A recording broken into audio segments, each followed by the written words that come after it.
Hi guys, how are you all? Hope you all are fine. Hope you all are fine, and hope you are enjoying. And God bless you. May God bless you. May God bless you.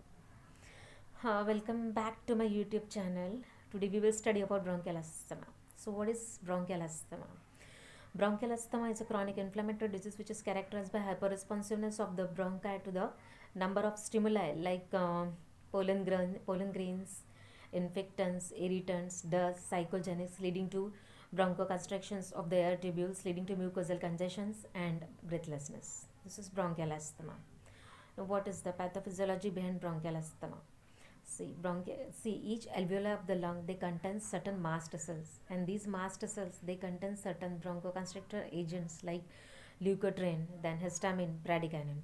What happens, when the condition arises, when the risk factor, triggering factor arises, this mast cells they get break, and there is a release of the bronchoconstriction agents into the alveoli, uh, leading to mucosal congestion and leading to bronchospasms and breathlessness. So this was about the pathophysiology of the bronchial asthma. Now we'll study what are the causes of bronchial asthma. See, there are basically there are two types of asthma. First is the allergic asthma or intrinsic asthma. Second is the non-allergic asthma or extrinsic asthma. So in the intrinsic asthma, the patient is allergic to specific allergens like pollutants, dust, irritants, or feathers. Okay, and in non-specific, all the triggering factors come like exposure to cold, then pollen grains, then congress trees, then the environmental pollution, then menstrual cycle, sometimes gastroesophageal reflux disease, then sometimes there are feeders of the birds, so the dust, then any medications, any stress. If the patient is in stress, it may also arouse the bronchospasm. So this is the extrinsic asthma.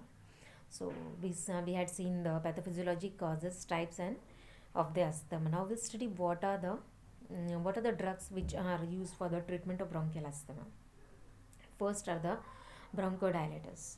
They are divided into sympathomimetics, anticholinergics, and methylxanthine. Sympathomimetics are adrenaline, ephedrine, salbutamol, terbutaline, falmetrol. Anticholinergics like ipratropium bromide, tiotropium bromide. Then methylxanthines like etoposide, theophylline, then doxophylline, aminophylline. These are all uh, these are all methylxanthines. The second type of drug in the treatment of asthma, they are the mast cell stabilizers. They are sodium chromoglycate, ketotifen, montelukast sodium, zafarleucast. Then others are the corticosteroids. They are systemic and non-systemic. Systemic मध्ये prednisolone, dexamethasone, hydrocortisone, hemisuccinate. And non-systemic corticosteroids, they are beclomethasone, betamethasone, and fluticasone, etc. So and the fourth drug, they are the anti-Ig monoclonal antibodies, that is the omalizumab. So these were the drugs which were used in the treatment of the bronchial asthma. So there are two phases of treatment to treat the bronchial asthma. First is the acute phase, second is the chronic phase, and third is the status asthmaticus. So what is status asthmaticus? Status asthmaticus is a emergency condition of the asthma. It is characterized by repeated attacks of the asthma.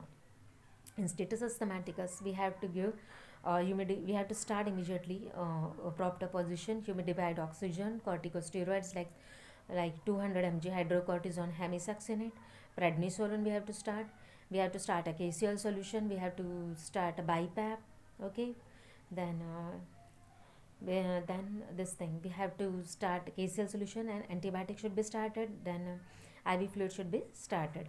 We should never give adrenaline in the status asthmaticus. Adrenaline should always be given in the acute attack of asthma in 1 is to 1000, 0.5 ml diluted into 1 is to 1000 solution, either subcutaneous or intramuscular. So this was about bronchial asthma.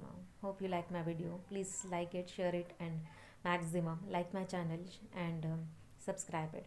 Thank you all. Love you all.